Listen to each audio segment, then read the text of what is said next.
Welcome to the Get Fit Guys, quick and dirty tips to slim down and shape up. My name is Ben Greenfield. I'm the Get Fit Guy, and in today's episode, you're going to get 5 killer new muscle gain and fat loss workouts that you've probably never done. Now, I am always discovering and inventing new workouts. And it's that time at Get Fit Guy once more, the special occasion on which I dish out some of the best new workouts I've made up, discovered, or been incorporating into what has been, of late, for me, a busy, hectic, travel-infused lifestyle, not too conducive to the same old routine at, say, a health club or a gym. Now, if your goal is simultaneous fat loss and muscle gain, you need to load your muscle fibers with different loads from different angles. You need to constantly switch up the workouts that you're doing, like the exercises, the sets, and the reps. And you need to challenge your lungs and your heart with different intensities and different rest periods. And that, my friends, is how you constantly get fit all year long. So, without further ado, here are my top 5 killer new muscle gain and fat loss workouts you've probably never done. Let's start with the TV workout. Now, 2 days ago, one of my friends sent me a must-see documentary. I'm really not into watching TV, but I figured I'd stream it onto my computer and try to throw down a workout that enabled me to simultaneously soak up the knowledge in the documentary and also, of course, work out.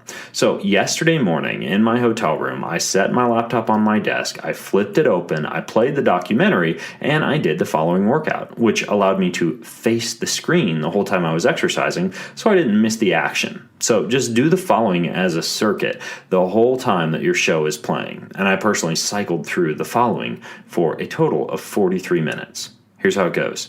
50 jumping jacks, 50 high knees running in place, 50 bodyweight squats or Hindu squats. And if you don't know what a Hindu squat is, go to quickanddirtytips.com. I'll link to me demonstrating one in the show notes for this episode number 314. A 60-second isometric squat hold or wall set, 50 repetitions of sit to stand, and this is harder than it sounds, but you sit down, you stick both legs out in front of you, you slide both legs back in towards your body, then you stand up and jump. And then finally, you go back to jumping jacks, and you just cycle through that the whole time. If you want more TV workouts, by the way, I have a whole episode called How to Get Fit While Watching TV, and you can find that at quickanddirtytips.com. This next one is a kettlebell walk. Now, this is a new invention of mine, sparked by an evening on which I was stressed from a long day of work. I hadn't yet done an indoor workout, and I wanted a dose of fresh air. I didn't really feel like an indoor workout or going to a gym, so I yelled to my wife that I was going to head out for a walk, and on my way out the door, I noticed the kettlebell sitting by the garage door. So I thought, what the heck? And I grabbed the 1 pood, that's 36-pound kettlebell, with a plan to warm up for my walk with a few kettlebell swings, carry the kettlebell for the first few minutes of my walk, and then set it down at the end of the driveway. Now, an hour later, I found myself dripping in sweat with very activated glutes, an exhausted core, and bulging veins on both arms from an intensive grip workout. So, what exactly did I do on my kettlebell walk? Here's what I did. Walk 100 steps with the kettlebell in the right hand. Then walk 100 steps with the kettlebell in the left hand. Then stop and do 30 kettlebell swings. Next, walk 100 steps with the kettlebell held to your chest. Stop and do 30 kettlebell rows for each arm. Walk another 100 steps with the kettlebell held overhead. Stop and do 30 kettlebell squats. And you simply repeat this sequence for the entire length of the walk. And I recommend shooting for anywhere from 40 to 60 minutes. And then finally, follow this simple rule. Never, ever, ever set the kettlebell down, no matter what. That's part of the workout. Next is the gym circuit, and when I'm at even the crappiest of hotel gyms, I have a standby workout that, as I highlight in my Get Fit Guy episode, What is the Best Workout for Fat Loss, was proven in a 2019 University of California study to, compared to a traditional cardio-only workout or resistance training-only workout, to give the following: a 35% improvement in lower body strength, 53% in lower body endurance, 28% in lower body flexibility, 144% in upper body flexibility, 82% greater improvement in muscle gains, and a 991%, yes, you heard me right, greater loss in fat mass. Now, the basic idea behind the workout is this. You choose one exercise for one muscle group, one exercise for the opposing muscle group, and then you do back-to-back sets for those two muscle groups. It's called a superset. And then you would do a burst of 30 to 60 seconds of cardio. So, for example, a typical workout goes like this. Push up to dumbbell row to 60 seconds on the bike as hard as you can, 3 to 4 times through. Next, overhead press to pull down to 60 seconds of running, 3 or 4 times through. Next, deadlift to leg extension machine to 60 seconds of jumping jacks, 3 to 4 times through. And then finally, squat to stiff-legged deadlift to 60 seconds of burpees, 3 to 4 times through. You get the idea. Even with limited equipment, it's super simple to piece together a workout like this that blasts away an enormous number of calories, boosts fat burning, and still gives you a potent strength training effect.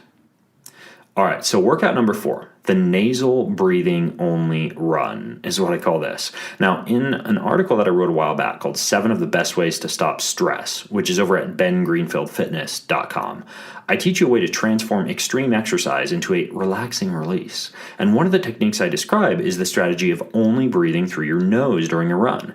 This deep nasal breathing downregulates baroreceptors in your chest that can cause a cortisol release from shallow chest breathing through the mouth. It also puts the brakes on your body and keeps you from pushing too hard. It keeps you aerobic, focused, and running or moving in a more meditative state.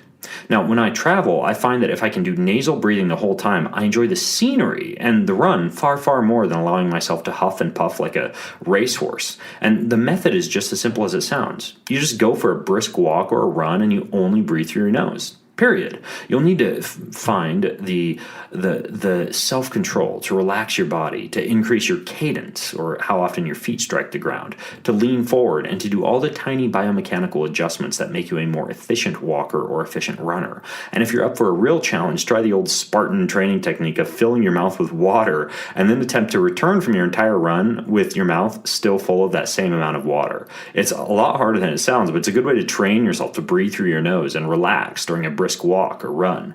And finally, if you do want a burst of intensity, just turn out the speed and spit out that water if necessary, just for the final 2 minutes, and shift to mouth breathing and working as hard as possible so you shift into lactic acid production, glycolysis, lung burn, and all the other metabolic boosting effects of going hard. Just save that part for the very end. And then finally, there's what I call the busy day exercise sandwich. This is what I use when I know it's going to be impossible for me to even find 10 minutes during the day to exercise. And this can often happen when I'm at a conference or I have a really busy day of phone calls or consults or writing or family or social activities or I'm traveling. And here's how this sandwich goes. It's quite simple, really. So start your day with a cold shower. That's the top of the sandwich. And then every hour at some point, do 30 burpees. That's the middle of the sandwich. And then you finish the day with a 5-minute cold shower. That's the bottom of the sandwich. So by the end of the day, you'll have gotten all the benefits of 10 full minutes of cold thermogenesis, and you'll have amassed literally hundreds of burpees without ever stepping foot into the gym or changing into your special workout clothes and shoes. And trust me, this tactic is much better for fat loss and muscle gain compared to most typical sandwiches. Now, remember, the best workout for fat loss and muscle gain is most often the workout that you're not doing. So don't let your body adapt. Tuck these workouts away for later and give them a try. And if you want to print them off, just go to quickanddirtytips.com and look for this episode number 314. If you have questions, comments, or feedback about these 5 killer new muscle gain and fat loss workouts that you've probably never done, then join the conversation over at facebook.com/getfitguy. That's facebook.com/getfitguy. And until next time, I'm Ben Greenfield, the Get Fit Guy, asking you, what are you waiting for? Go get fit.